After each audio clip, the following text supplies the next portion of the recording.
Hello, welcome back guy. Today I wanna show you about how to use Capcut boat template on TikTok.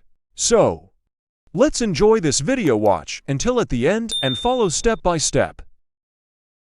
First, open the TikTok app, click here. And then search the word boat meme template. And we can choose the template by here. So, this is the people use on template and they create the sound meme or funny. Click on try this template.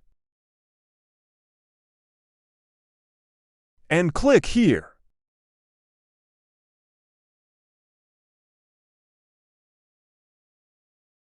Click on use template. And then select your picture that you want to use.